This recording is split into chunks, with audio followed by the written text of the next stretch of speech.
Steve, thanks for coming in. Oh, Appreciate it, man. Appreciate it. That's all right. First, why don't you start out by telling us your real name? Stephen Free. Stephen Free. Middle initial is F? F. Okay. When were you born? September 16th, 1950. Birthday tomorrow, Birthday man. tomorrow. Happy birthday. Thank you. And where were you born? In Sauter County? Or? Yeah, Sauter County, Portsmouth. Okay, like the old General Hospital, would that be? Very good. Yeah, I yeah. was born there, too. Were you born there? Yeah. Absolutely. Where do you live now? I live in Shawnee Forest. You live in the forest? Yeah. Is there a house or a tent you live in, or what? No, I got a little house out there, yeah. All right, good. Now, the Shawnee Forest is in the western part of the county. Yeah, I live right on the Adams-Sodian line. Is that McDermott or? No, that would be the McDermott. I got a McDermott address. That's because I'm a musician. That's my business address. But it's Blue Creek, I think. Blue Creek, yeah. But it's actually in Sauter County. Okay. Yeah. I'm going to ask you a little bit about your family tree. Sure. What was your father's name? Robert. Robert Free? Mm-hmm. Okay, and your mother's name? Florence Thompson. And that's her maiden name, Yeah, Thompson. Thompson. Is that correct? Okay. Now let's see how far you can go back. Now, Okay. your father's parents, who would that be? Your grand? Yeah, okay. Leif and Maud Free, yeah. Okay, what was Maud's maiden name, do you know? Wilson. Wilson? Or maybe Dalton. You know the Dalton gang? She was the Dalton, one of the Daltons, they were from out west. One of the Daltons was her, Okay. that was her grandfather, yeah. I knew some Daltons up in Lawrence County. Really? Oh, yeah, up there. And now, can you go back any further than that, like great-grandparents? On my dad's side? That side? Yeah, actually, I just found out here recently. My great-grandfather was Marion Free, and he came from Bracken County, Kentucky, in 1880s. Okay. And you know, my dad, and he was the youngest of 12. And then my grandfather was the youngest of 12. So the time my dad come along and me, we didn't know anything about it. And the story they used to tell us was, because I grew up on Duck Run, they said they came from Bracken County, Kentucky, and it took them 2 months in a covered wagon. I thought, okay, so that's all we knew. Well, I was playing one time, and I took a shortcut through the hills to get there, and I, 100 miles down the river, there's a sign that says Bracken County, Kentucky. Yeah. And I thought, it took them 2 months in a covered wagon to get this far? So I pulled in a little town there called Brooksville, like Mayberry. And, I had my name on the car, and it come out, and the guy comes out, and he goes, "Your name Free?" And I said, "Yeah." I said, "Is this Bracken County? I think I'm related to." He says, "You're related to the whole damn county." and all these people knew me, and they come out. And the strange thing was, nobody in Sauter County knows this. I've asked everybody. My great-grandfather settled out on Tick Ridge. And Tick Ridge is here, and there's a road on the other side called Bracken Ridge. Oh. They named the road after Bracken County. That's in Sauter County. That's in Sauter County, and nobody in this county knew that, but those people down there told me it. Well, I know where Tick Ridge is now. Yeah, well, Bracken Ridge is right across there. But anyway, and these people were able to give me my great-great-grandfather's name and told me how to get to and his name was Reuben. Reuben? Reuben Free, yeah. Darn. Well, how about on your mom's side now? On Okay. the other side. Well, who was her father's name? Her father's name was Frank Thompson. Frank? Thompson. Okay. And her mother's name? No? Bertha. I'm trying to remember the last name. I think they were from down in West Virginia. Baumgartner or something like that, yeah. Okay. Has somebody in the family done a search? Yeah, some people have, yeah. Have they? Okay. Yeah. Who would I go to see that tree? Like got cousins or brothers or somebody? Yeah, probably, I guess, yeah. Okay. Where did you graduate from high school? Where was that? Northwest. Northwest? Yeah, I was born here, and I got two older brothers. I was born here, and then my parents got divorced when I was just like 3 years old, so I don't remember being here. And my mom and I moved to Arizona.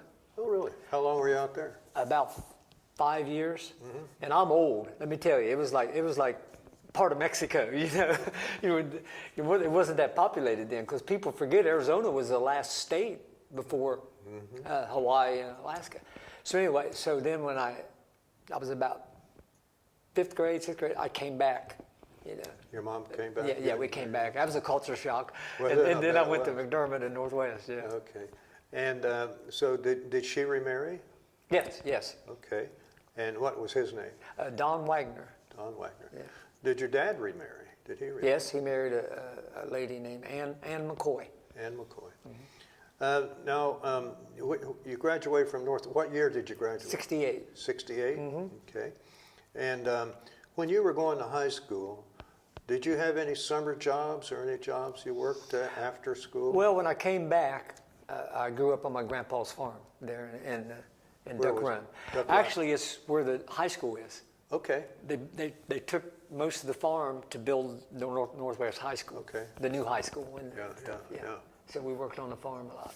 Now, Duck Run, by the way, is Roy Rogers' territory. Yes, Is that right? he was a good friend of my grandpa. I mean, Really? yes, I'm still friends with his daughter. Oh, really? Yeah. You get with her whenever they come back for the yep, Roy always. Rogers thing? Nicest man. I remember he would come back, and he was a big movie star, and he would come back and visit, and he would just sit out back with my grandpa and his old buddies and just reminisce, and then he'd leave. Oh, really? And he'd always tell us, "Don't tell anybody I'm here," and we couldn't understand. Like, man, you're Roy Rogers. And then one time word got out, and man, that little holler there. Oh my gosh, 1,000 people showed up and mobbed him, and then yeah. But he was just never forgot his roots. Really. Well, then after you graduated from high school, what did you do then? Got drafted. 1968? Yeah, I'm going to tell you. Now that's during the Vietnam War. Yes, yeah, Vietnam vet, and people will not. I've talked to veterans, run into guys all over the, country over the years, and I've never met anybody because I'm always interested to see if somebody was like me. You remember the lottery? Oh yeah. My lottery number was 1. Really? 1. And I remember, I graduated high school and just took the summer off, just hanging out with my buddies. And I got home that night, coming in from running around with my buddies. It was like 11 o'clock. So I turned the news on, I was going to watch Johnny Carson. So I give me a Pepsi and a bologna sandwich, and I sit down, and they always had the lottery on the news. So I'm watching, the balls come up, and boom, my lottery's number was 1. And I remember sitting there thinking, oh gosh. You're how do I get out of this? Yeah. But my lottery number was 1. Oh gosh, that's amazing. Well, how did you get out of it? What happened then? Within a day, I'm not kidding you, within a day I had my induction letter. So I went to those days we all had to go up to Ashland, remember? Ashland, Kentucky. Ashland, Kentucky to get to the Oakland Center. So I went up there to be and you went and you got your induction, the physical stuff, and then they sent home and then they called you back. Well, I got up there and I started talking to, all the people around there and stuff, and the guys, and the Army is real strict. They're like we're already in the Army. And a lot of you Army veterans will realize, they're telling us, if you're a draftee, you're cannon fodder, So me and another guy were thinking, and he says, you ever thought about the Navy? And I said, no, I don't like water, but maybe the Air Force.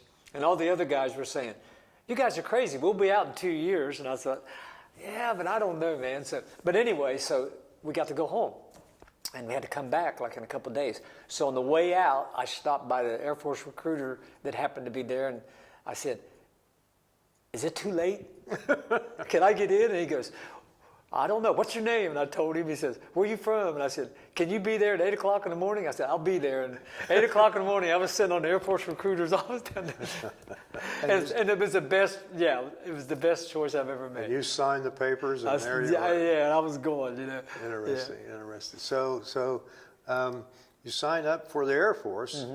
You wiggled your way out of the Army. That sounds very, very clever. Oh, thank you. And so what did you do then? I mean, let me ask you this. What did your mom think about you joining the service? She was okay with it because, my brother had been in the service. My grandfather was in the service. He was in World War One and World. Really? Yes. What was his name again? Frank Thompson. Frank Thompson. He was a ambulance driver. Oh, really? Yeah. What did they do in World War II? Was that Same ambulance thing. driver? He Okay. was like really young in World War One, like 17, something like that. So then by the time the Second World War came, he was still, and they were needing people. So Was he went in back. Europe? Was it Europe? Yeah.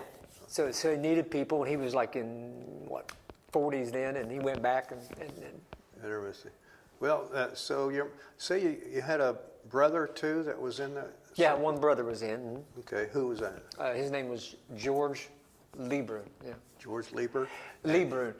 He's my half brother. Okay. Because my mother had married his dad when she was 16, Oh, okay.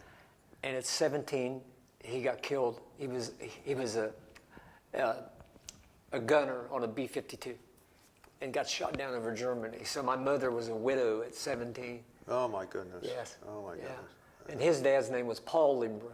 Okay. Yeah, his name's on the wall there. Yeah, but he was Well, now your brother, tell me his name again. George. George.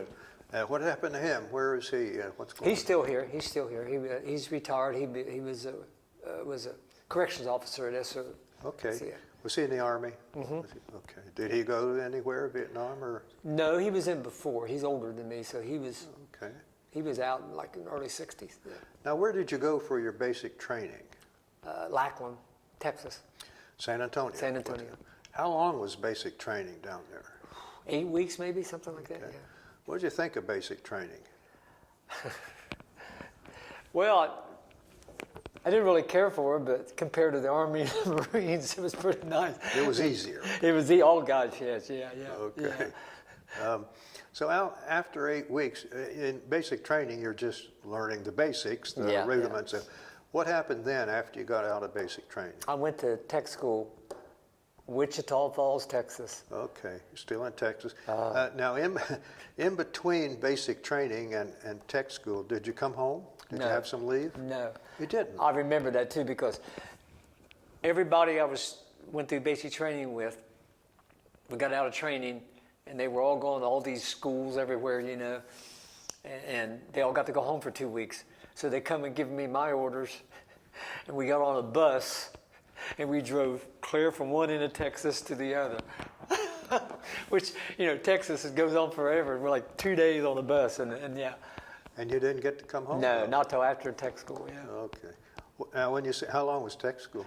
I can't remember. It was quite a while, 6, 8 weeks. When you say tech, what kind of tech are we talking about? Well, I started out, they put me in, what is it, cryptology or whatever it is, you know, decoding messages and stuff. Mm-hmm. And that's when I went to a few weeks there. I was probably there 6, 8 weeks. And then they come along, and it was kind of a funny story, because I remember it was mostly all women. And there was me and another guy. And I remember the instructor was saying, "What are you two guys doing in here? You can't type fast enough," because you had to type like 1 million words a minute. And I thought, well, they put us here. And he goes, I think you guys, I'm going to see about getting you guys out of here, because, you know, you just can't type that fast. Okay. So then they sent me to fuels. Fuels. I was in fuels. Gasoline and all Gasoline, yeah. that. Okay. Painting, POL they called it, painting, odd jobs, and landscaping, yeah. POL, okay, that's a good one. Yeah. And now, is there some kind of tech school for that? Yeah, there was. But, Really? But it's in Illinois, I think. Uh-huh. But because they needed them so bad, that's why they pulled us out and put us in there, you know. They needed them so bad because I was in like in-fight fueling, and you had all the B-52s and everything. Oh, yeah. Everything was going. They just sent us to on-the-job training, and that was in Washington. How long were you in Illinois? Like I said, I didn't go to Illinois. They sent me Straight to Washington. That's why it's on the job training. You're Yeah. saying. Okay. They sent me to Washington. Now, did you get to come home sometime? Yeah, I think I came home after that. That's the only time I came home and all the time. Did you take a bus home? Did they fly you or what? I flew. Yeah. Okay. Was everybody glad to see you, your mom and everything? Yeah. Oh yeah. Okay. Now, when were you in Washington? When was that? What was the base there that you were at? McCord. McCord? McCord. Okay. And then McCord is like the Air Force base, and all around it is this big Army base called Fort Lewis. And that's where they sent most of the people that went to Vietnam, the Army, that's where they left out of Fort Lewis, a lot of them. Fort Lewis would be in Washington. Yeah. State of Washington. But you went to the state of Washington. Yes, yes. I had in my mind Washington. Oh, no. Okay. Yeah, Washington State, I'm sorry. I hear you. So, okay. So how long were you at the... At OJT, probably a year, maybe 10 months, 11 months. And this was your job, fuels. Yes. What do you do in fuels? I did a little bit of everything. You refueled airplanes, then on the ground, you refueled airplanes in the air. Did you do that? Yeah. Mid-air? Yeah. Well, what they did, they'd have like a senior, like a tech sergeant or something. He would do it. But I just, you were just kind of like the gopher. You had to be in a long time before they let you do that. Yeah. Okay. And then also, we transported troops, to Vietnam in the back, like that. We did a lot of that. So mid-air, would you be refueling fighters and bombers and B-52s and things like that? It was on KC-135s, Okay. is what they called them. Is that where you crawl back into the tail? And they put that big boom down and it goes in. But most of the time I was on the ground, though.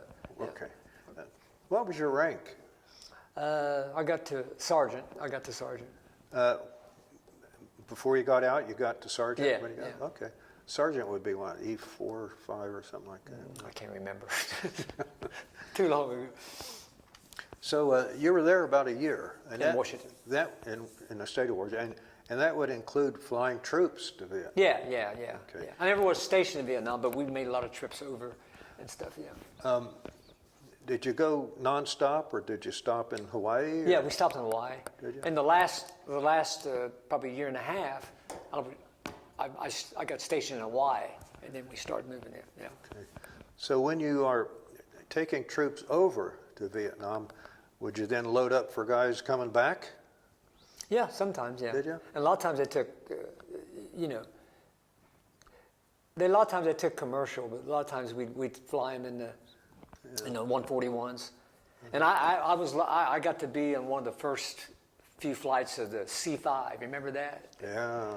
That's the big one. Oh, yeah, and it was a big flop. Remember? Yeah, but we loaded everything on that thing. Yeah, like that. And we'd take off, and an hour later we'd abort and come back. And yeah. When you're taking troops over, Yeah. were you able to get up in the cabin in the area and see the troops? And I'm just thinking, what was the atmosphere like about guys going over to Vietnam? Since we'll be honest, I'm gonna tell Yes. you. I'll tell people. I said that's the closest I've ever come to real combat. Was we were taking a bunch of Marines over, and you know how they're like locked in, they're trained. So me and a couple of other guys in the Air Force, we were like joking with them about, they were like that. And I remember their commander was, I think he was like a major, maybe colonel. He comes around and he looks like George Patton. This is when we're on the flight line. He looks like George Patton, and he's got his gun, his pistol, and he puts his hand on his pistol, says, "You propeller heads don't talk to my boys. You understand?" I said, "Okay, Really? man. Oh yeah, don't be filling their heads with stuff." Okay. Propeller heads. Propeller heads, yeah. That's the closest you came to combat. That's the closest I came to combat. Marine major was going to shoot us for, talking to his soldiers, Yeah. During all the time you were in the Air Force, did you ever meet anybody from home, from Sauter County? No, I never did. In basic training, though, I had a instructor. I forget what it was. Maybe the the gun range. Anyway, I had one instructor, and he said, "Does anybody here know where Ashland, Kentucky is?" And I said, "Yeah." And she said, "I'm poor." And he was from Ashland. That's only one. So when you're in, you'd sometimes get like weekend leaves and all that sort of thing. So the Air Force, what was that? was that a nine to five job, or what was it? It is now, I guess, but back, yeah, it was kind of like that, but not. When you're on the flight line, it's a lot different, you know, because you have to, you know, most jobs in the Air Force are 9 to 5, but when you work on the flight line, you know, you have to be there till you get done with the planes, you know, like I may go to work, and then like a C5 might come in, so I have to refuel that. Well, that's going to take 10 hours, so I got to stay there. Really? Yeah, until somebody relieves you. Yeah, so a lot of it was like that. Yeah, it was different. Were you married at that time? No. So what does a single airman do on his time off? Are you allowed to say? Well, to me, you know, like I said, I only came home one time in 4 years, and that was after tech school. A lot of people come home all the time, but I just got out and seen, you know, I like to get out into the, you know, and see the local stuff. So I traveled, you know, a lot, you know, anytime I could. Like when I was in Washington, I went to Canada, and, you know, Montana, Idaho, and I was in Hawaii, so I like to get out and What did you do? Huh? Oh, I went like, you know, I'd go out and camping and you do this and just see different things, yeah. Okay. So then you were in Hawaii for a while. Yeah, last probably a year or so, yeah. But what was that duty like, Hawaii? People always say, man, it's got to be great, but to be honest with you, that's when I got discharged. I was so happy to get out there because Really? it's like Groundhog Day. It's the same every day. You know, I mean, you know, and I really miss the seasons and this. Plus, you're in you know, after a year, you know every spot on the island. You know, and, yeah. And then, so you were in Hawaii there for maybe a year or something like that. Now you're a musician. When did you pick up the guitar? Right? When did you pick up the guitar? Well, it's an interesting story because this just happened. The guy who's my bass player just passed away last week, and he was from Philadelphia. And I remember when I got to Hawaii there the last year or so I was in, I walked by a room and this guy was playing guitar, and I never thought about playing guitar. I never thought about singing. So he was playing guitar, playing a Beatles song, and I went in, and he was from Philly, and I said, "Hey, that sounds pretty good." And he said, "Well, sit down here. You know this song? Sing." And I said, "Well, I can't sing." He said, "Well, try it." So I sang along, and he thought, "That's really good. You ought to." Says so. Anyway, he encouraged me, and I just kind of picked up guitar on my own, and then after I got out of the service. He was ahead of me. He got out. I went to Philadelphia, and we started a little music band. We played there for a long time. Then I came back here, and then like I had a musician. I was playing music, and then like probably 30 years ago, the bass player in my band had passed away, and I called my buddy in Philly and was talking to him, and he goes, "I found you a bass player," and I thought, "Who?" And he says, "Me." So he packed up, that's friendship. He packed up everything he had and came down here. Now, is that the fellow that just passed away? That's the fellow that just passed away. Yeah, he packed up everything he had. So that kind of shows you the kind of friendships that you make in the military like that, you know. Exactly. And he couldn't even play bass. He played guitar. I said, "Well, you don't play bass." He goes, "Well, I'll learn. You need help." So he came down here. Came down and learned bass. And he's going to be here a couple months. And then he got here. And then he went back to Philly, and he thought, "No, this is God's country here." You know, yeah. Once you come here, he couldn't handle going back to Philly, so he just moved down here. I meant to ask you too. Much earlier on, are you married, single, divorced? I'm married. Waited, Yeah, married. Separated? All I'm married. Above? Married. Okay. What's your wife's name? Susan. Susie. You have any kids? Yeah, I got two. I got two boys. Two boys. What are their names? Dakota and Nate. Nate. Nate. Okay. What does Susie do? She's a registered nurse. Does she work out here at the SO?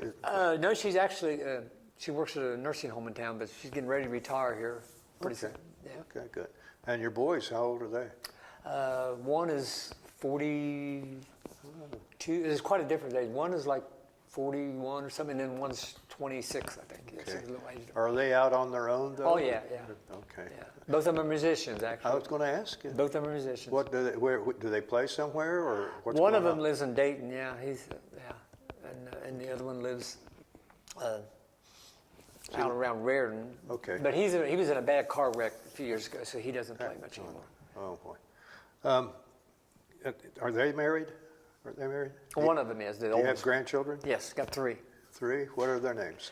Colin, Marley, and I always get the. It'll come to you. Okay, yeah, I know. I got to think of the way Raylan. That's the way it is with me. How many you got? 3. And in a minute I could tell you their names. So you picked up the guitar while you were in the Air Force? Yes, yeah. Okay. Yeah. When were you discharged? 73. I got out 2 months early because Did they signed the peace treaty in March of 73. Didn't need you to refuel Didn't need me B-52s anymore. So, did you like the military? I mean, what was there about it that you liked or hated? Well, like I told you guys earlier, if you look up the definition, if you look up in the dictionary, World War soldier, I'd probably be there. Now, I didn't really care for it, but looking back, being the Air Force was a really, really good deal compared to the other ones. Yeah. The Army and Marines used to come to Air Force bases for R&R. R&R at an Air Force? Yeah, because we had air-conditioned barracks, we had the best food, we had, All right. yeah. So were there benefits that came with that? I mean, Yeah, I went to college on GI Bill, yeah. What did you do? What did you major in? History. History? Mm-hmm. Where'd you go to school? OU. Did you graduate? Yeah. You have a degree in history? Yeah. That's good. Yeah. Did you continue with that in any way? Or? I taught just to do some substitute teaching, and I thought, I don't think I like to teach. Play guitar. Yeah, it's totally, nah. Now, OU is Ohio University. Yeah, Ohio University, yeah. Okay. So then you're out and you're beginning a career, I guess, as a guitarist and a student too at the same time. Yeah. And were you working anywhere? Oh yeah, I worked at lots of different places and stuff. Yeah. Not playing music necessarily, but I mean, you get a day gig, jobs. Yeah, different day that jobs. kind of stuff. Yeah. Doing what?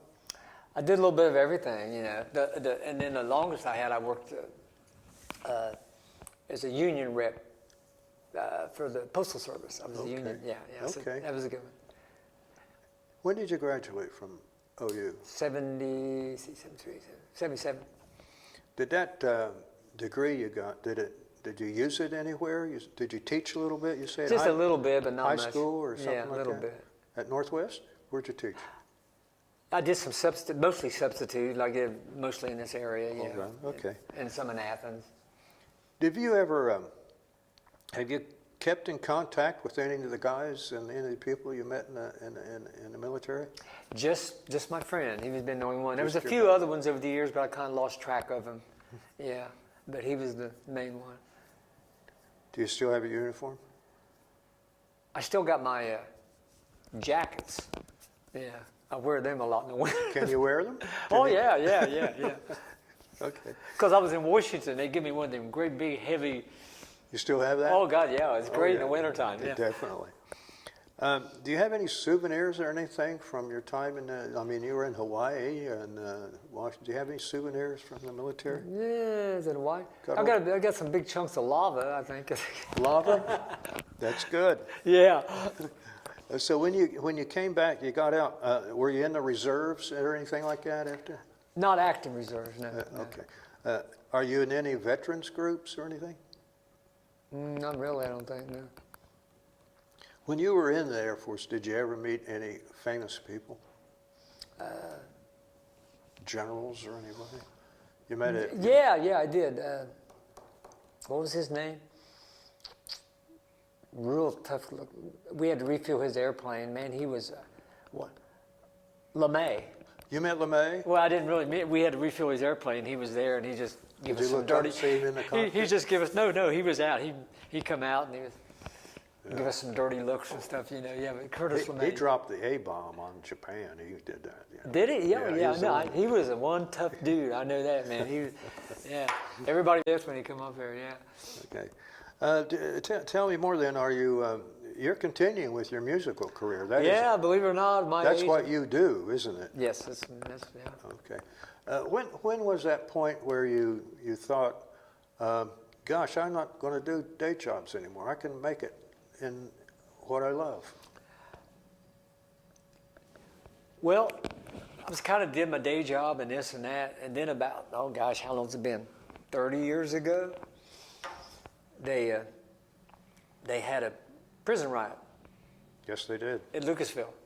So I wrote this little song about it and recorded it, and next thing I know, it was on 48 Hours, and they picked it up and put it on the national news because of the riot like that. So that was my 15 minutes of fame, and I've spent the last 30 years going back down. but that's what jump-started it, and then all of a sudden, you know, my name got out, and then That'd be 93, wouldn't it? 93 is when they had that yeah. riot. Yeah. Up until then, I was just like, you know, a lot of musicians, but that gave me some national recognition, and yeah. Well, I saw you're number 7 on a chart. What chart is that? It's a country chart, and I'm like thinking, what's an old folk singer doing on a country chart? At my age, I'll take anything, you know. Okay. But you made it. You started making a living then. Yeah, doing that, yeah, right? yeah. When did you meet your wife? Probably 20-some years ago, yeah. She's from Carter County, Kentucky, yeah. Kentucky's in the family a lot. Oh, it sure is. You have a recent release too. Yeah, Hold that up there for the camera. Okay, yeah. Yeah. Hold that There it up. is. The brand. They say it's the best I've ever done, and as I tell people, maybe that means everything I did before wasn't very good. I don't know. But I go back to vinyl. That's how old I am. Oh, really? Yeah, we got 45s and stuff we did. Yeah. Hey, Steve, is there anything else you want to talk about? You want to say? Would the military be something you'd recommend to a young guy? Yeah, oh yeah. I mean, you know, I'm like most people, you know, at that age, you hated it, you didn't want to go, and you thought this war is stupid, which all wars are stupid, but anyway, and but looking back, I thought, you know, it was a good deal, you know. But I will tell you a humorous story, though. Okay, do it. All right. I was in my doctor's office one day, and we got to talking. Privaznik, you know Privaznik, yeah. Oh, yeah. Yeah. So we're talking, and we're talking about the military and stuff, and the difference. And he never, you know, and he says he had a nephew. This has been a few years ago. He had a nephew who had just got out of West Point, and he said they were talking about the military, and he said my nephew is the different branches, and he said, let me explain to you the difference in the branches of the Air Force, or the military, his nephew said. So his nephew said he just got out of West Point, and they told him they were doing these war games, you know, these, you know, exercises in the Rocky Mountains, and it was like the middle of the winter. And he said it's going to be the Air Force, the Army, the Marines, and the Air Force. Naturally, you know, Navy, but in those three. And he says, we're going to be up in the mountains for like 3 weeks. And he said, you're going to be in charge of that. So he goes out there, and, you know, and he says they go way up in the mountains, and they're all there, and all the 3 branches are there. And they tell they tell him, and he has to tell his men, you're going to be sleeping in these tents for the next 3 weeks. And, you know, it's like blizzard, snow. And he said all his guys are complaining, and they told him, says, well, hey, the Marines don't even get tents. You know, they're going to sleep out in the mountains, you know, like that. So anyway, so they do the first day, right? So they're up at 5 o'clock in the morning, and they all go out in the field, and the Army and the Marines and the Air Force sets up their, you know, stuff here. They're back here doing all the technical stuff. So he says at the end of the day, it's cold, it's snowing, it's freezing. And here comes the Army guys back, and they're trying to set up their tents. you know, and it's freezing, and the poor Marines are out there, trying to find a place for him. And he said the guy who's in command of the Air Force guys, this captain, comes over, and he goes, "It was really nice working with you guys today. We'll see you at 5 o'clock in the morning." And buses came up. All the Air Force guys got on the buses. They took them down the mountain to the hotel. And for 3 weeks, every morning they would bring them back up and they'd take them home at night. And, Back to the motel. And he said, his nephew said, "That's the difference in the branches of the service." And he's in the Army. Yeah, he was in the Army. Okay, very good, very good. Well, thanks a lot. That's I all right. really Appreciate having me. Yeah, excellent. All right. Thanks All right. a lot, Steve. Thanks.